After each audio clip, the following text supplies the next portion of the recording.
soon as people start dying, then they'll get it. See, that's what has to happen. Somebody has to die before somebody realizes that they were doing something wrong when they knew it from the beginning.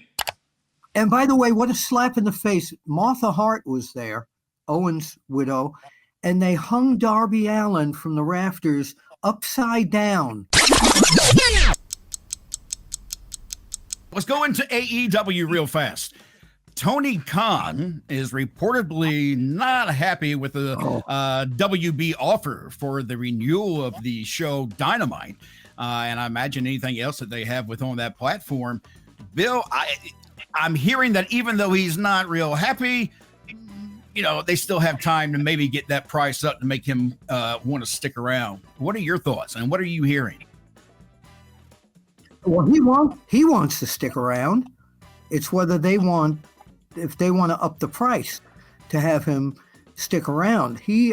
These again are these are reports that are just coming out on the internet. It's internet chatter. Again, we don't know what's going on in the boardrooms there. Khan wants to stay with Warner Brothers, Discovery.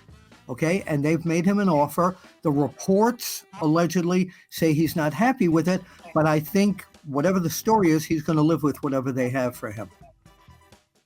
Yeah, I would agree with you. Maybe he's not happy with it, but you know what I mean? There's a lot of TV, valuable time right there, he could lose. So, I think that sometimes these guys just play with each other. They just say, well, let's see maybe I can get more.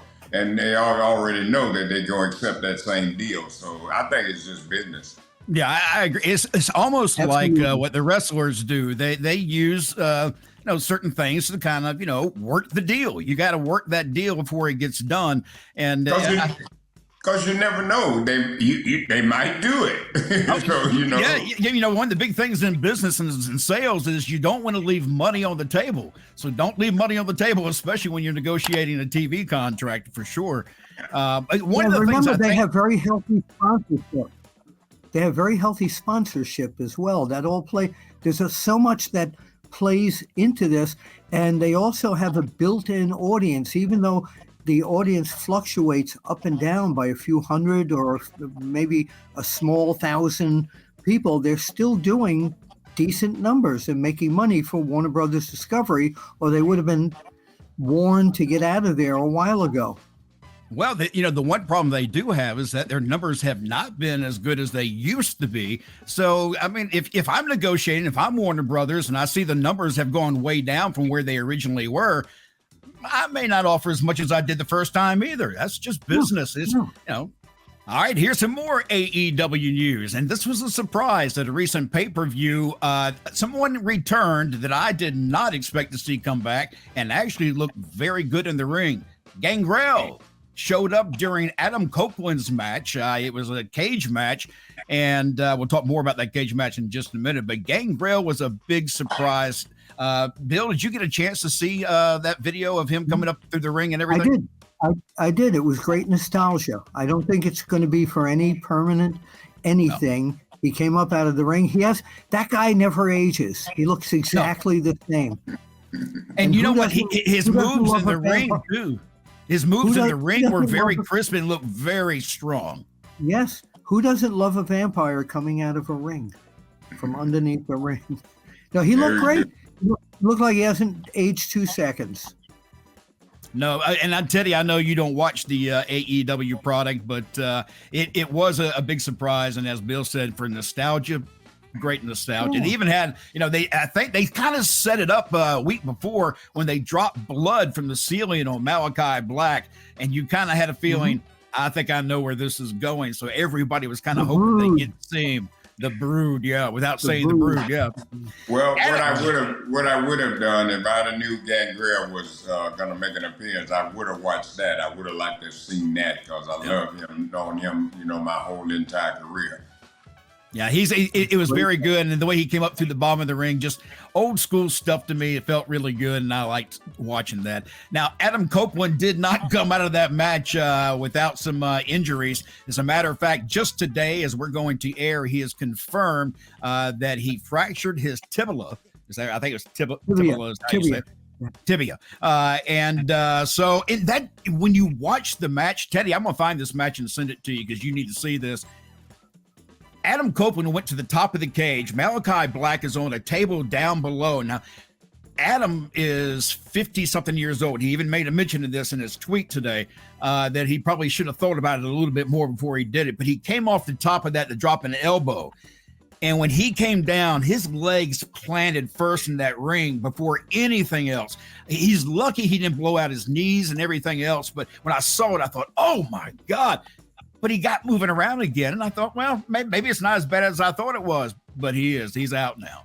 As soon as you saw it, it was just awful. It reminded me almost a little bit of, if you may remember, Jimmy Cornette dropping from a scaffold in the ring. And I was there. Yeah, he kind of hit that same way, you know. That was in Atlanta's Omni. Yeah, you talk about the wrestling time machine. That was something else. Yeah, with the Midnight Express. Yeah. Against the Road Warriors. Right. Yes.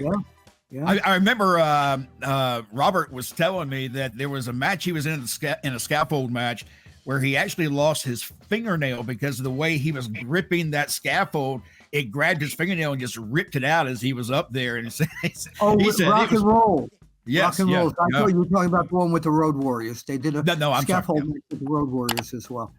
Yeah, just great stuff. If you haven't seen the scaffold matches, this is the Wrestling Time Machine. Go back, find those things. There's some of the best stuff you'll see. So we hopefully Adam Copeland will be back around pretty soon. He'll get. I don't know how long it takes. I thought he went straight down. I didn't realize he was going to do the elbow. I didn't either. It's almost like he jumped and thought, well, I'll just go in feet first. And it's like, oh no. Especially when you got both feet hitting that mat at the same time. It's like that's not a good thing. He's got a lot of these veterans have to learn, and Teddy, I'm sure you've seen this before, and you've probably heard stuff like this before. Sometimes they just think they're invulnerable. That Father Time is not going to touch them. I think we all get like that. You know what I mean? I think we all experience that, and I've had that same experience, not in the ring, but in the gym. I started doing stuff and I knew better, and I had to catch myself like, hey, you're not that young guy anymore. You can't be doing this. And I had to understand if I hurt myself, then I won't be able to train at all. So we have to come to reality, and just, cut back on, like me. I cut back on the weight. I'm like, okay, all right, well, as long as I'm doing something, I ain't got to be 1,000 pounds on it. But, they still want to get that. Yes. From not just the audience, but when they come backstage, as long as Adam has been wrestling, to go backstage and say, "Damn, that was a crazy spot. You did it really well." It's the performer in all. Yes, he wanted it to work. Now, if it had work without that injury, you know what I mean, he'd have really, he'd have been really proud. And I'm pretty sure he's still proud because with Adam, I've worked with him too, man. He's another guy. That'll give it 100%. I mean, he's going to give it his all in all. And that's one thing about him. He didn't worry about whether he's going to be injured or not. He knows his age. Hey, I've done this before. I can do it. Let's try it.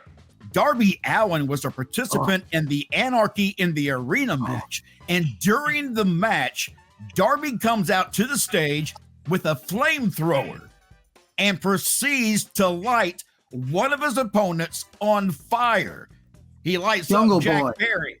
Yeah, Jack Perry, Jerry Perry, whatever his name is. Yeah, he lit him on fire. He was dancing around on fire. He actually got all up in his face, too. I'm surprised he didn't singe off everything. Bill, your thoughts. I know you wanted to talk about this, and I was going to play a video, but I do not have it handy. So if you noticed it, they had guys with fire extinguishers on each side. As soon as that happened, I don't know how. First of all, I don't know how the MGM Grand Hotel let them do this in terms of like fire hazards and stuff like this. They had to have this cleared away. Somebody told me that they took Jungle Boy's Jack Perry's body and they doused it in this chemical so he wouldn't get burned. But still, this was absolutely dangerous and totally unnecessary, because where is it leading to? That the Elite won over Bryan Danielson and these guys, but the danger involved in something like this. I've changed my ways of, watching the old classic wrestling to the Attitude Era to this era, but damn, this went much too far. Teddy, what do you think about flamethrower and lighting somebody on fire? All I'm gonna say is this: you got kids watching. Thank you. And again, that may all change when we all go to Netflix or some streaming service, because we may start seeing a lot more stuff like this. Soon as people start dying, then they'll get it. See, that's what has to happen. Somebody has to die before somebody realizes that they were doing something wrong when they knew it from the beginning. And by the way, what a slap in the face. Martha Hart was there, Owen's widow, and they hung Darby Allin from the rafters upside down for several minutes. See what I'm saying? Now, Dave, why would you do that? All right, but now I'm going to play devil's advocate here. When they lifted him off the ground, he was only off the ground maybe a foot. They just lifted him high enough for his head to come up over the top of the mat. So, I mean, nothing would have happened if he would have fallen. I'm like Bill. I ain't talking about nothing happening. I'm talking about why would you just do that anyway? Yeah. Well, I mean, but I will go back to this too. We're talking about the fire and how dangerous it was. I can't forget that we watched Vince McMahon get in a limousine and get blown up on national TV. How crazy was that? Limousine. He didn't get in that limousine. All you did is saw him open that door. Yeah. Because the danger to the talent is got to be looked at. I totally agree with that. And I'm guessing and Jungle Jack Perry probably is going, I'll do it, in a heartbeat. Yeah. So. But and to the fans too, because you don't know if that fire could have gotten out of. I don't know. To me, it was just too much. It took over social media, that's for sure, because you can see that footage everywhere. That's what they're looking for. That's what they're looking for. How many hits did we get? We know that. Really? Yeah. All right, guys, we're out of time. In fact, we're over time here. I am Mac Davis. That's WWE Hall of Famer Teddy Long, and of course, legendary pro wrestling journalist, Mr. Bill Apter. And this has been the Wrestling Time Machine. See you next week. See you at the matches. Holla.